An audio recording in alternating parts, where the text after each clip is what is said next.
Good afternoon to all of you, and to all of you who may be viewing this on the internet.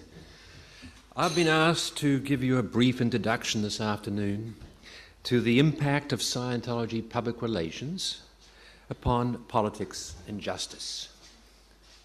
In 1998, the state of Hamburg invited me to speak in their ancient, free, and very civilized city on the subject of the dark side of Scientology. And during the intervening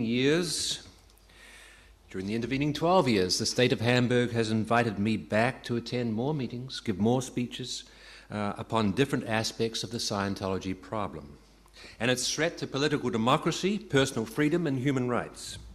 Others, some of them here at today's conference also, have been invited to the state of Hamburg and to the German federal government in Berlin to speak about their personal experiences and personal opinions about the conduct of the Scientology enterprise.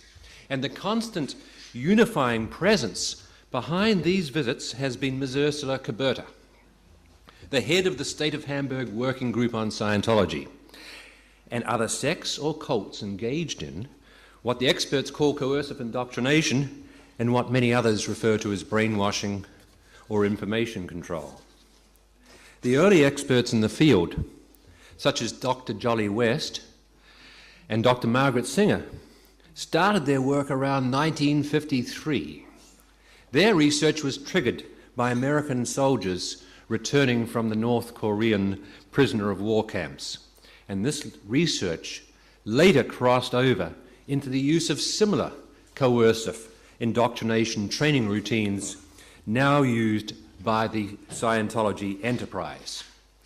The state of Hamburg, through Ms. Kuberta's Working Group on Scientology, has been the world leader in focusing attention on the anti-human rights agenda, seditious strategy, and false pretenses of the past and present leadership of the Scientology cult. For that, the whole world owes a deep gratitude of debt to the state of Hamburg and to Ms. Kuberta for their support and dedication to this important work. This support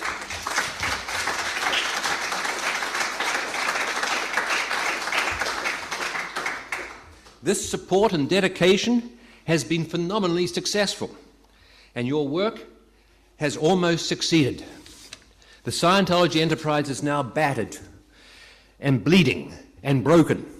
It is reeling back and teetering on its heels. Its tyrannical leader, David Miscavige, is now on the run, often hiding in international waters or off the cocaine capitals of South America on Scientology's asbestos-ridden boat, an old converted cattle ferry called the MV Freewinds. Like his predecessor, L. Ron Hubbard, Miscavige is now paying thousands of dollars per hour in tax-exempt money to a small army of lawyers, increasingly populated by former federal prosecutors engaged in criminal defense work, just to try and avoid being cross-examined in deposition in the case of Headley versus Church of Scientology. Why? Because the leader of the Scientology enterprise cannot face cross-examination about the many reports of his frequent physical abuse of Scientology employees and his senior aides. For example, what religious leader would order female staffers to have abortions? Or order that certain senior executives be beaten until their faces were black and blue? Otherwise, Tom Cruise had allegedly said he would come over and physically beat these non-performing senior executives into pulp himself. The media now sees blood in this water. The media is no longer cowed by cult intimidation tactics. The media now accepts its responsibility to make up for its past failures and fears when confronted by the Scientology menace and its human rights abuse. For example, Scientology old-timers describe the very first lists of suppressive acts to include not murdering someone who, in essence, stands in the way of Scientology's psychoterrorism and global takeover agenda. The person most responsible for this sea change in media attention, public focus, and Scientology decline has been Ms. Kuberta herself. thanks to the support and funding of the city and state of Hamburg.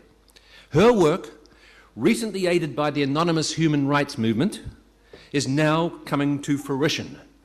Success is in sight. The Scientology organization is in major decline, but it is not yet to the point of irreversible implosion. The Scientology's terrible tigers and sharks, the Office of Special Affairs, still has its vicious weapons of individual and mass psychoterror. And its legions of lawyers from America's biggest law firms, the ones with no social conscience or guiding agenda beyond make money, make more money, the same financial agenda as the Church of Scientology itself. The Scientology enterprise never accepts responsibility for its own crimes, frauds, and abuses. Not even for child abuse and pedophilia, saying that children are past adult lives living in temporary child's bodies while transitioning back to their billion-year contract to serve the Scientology agenda. Unlike other organizations, Scientology teaches that children are responsible for all that happens to them. Scientology always blames the victim. So I now ask the city and state of Hamburg, why abandon this great work now? After all this investment by the state and city, even in a time of fiscal crisis, why back away from this battle for human rights when only 1 or 2 more years of funding and work will win what Scientology considers to be a war against the world, to be won by Scientology by any means possible.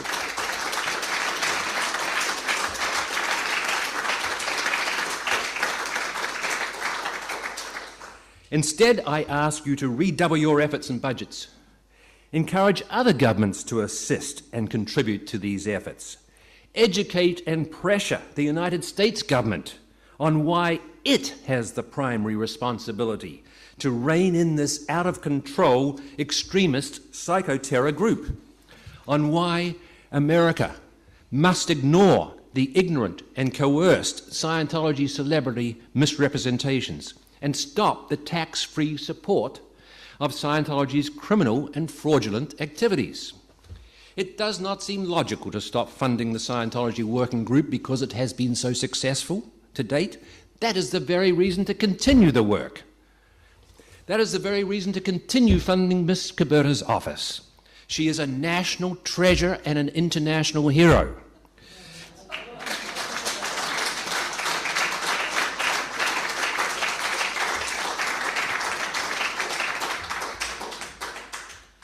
Do not give in to Scientology pressure and propaganda to stop funding her most important work. Why give in to an enemy which is hell-bent on taking over the state and replacing democracy with a totalitarian agenda? Of all nations, Germany remembers best what happens when a small group of fanatics are allowed to lie and bully their way into power and control. This is the time to be resolute and strong, not to weakly wobble away from the final fights, not when we are finally winning the honest information wars.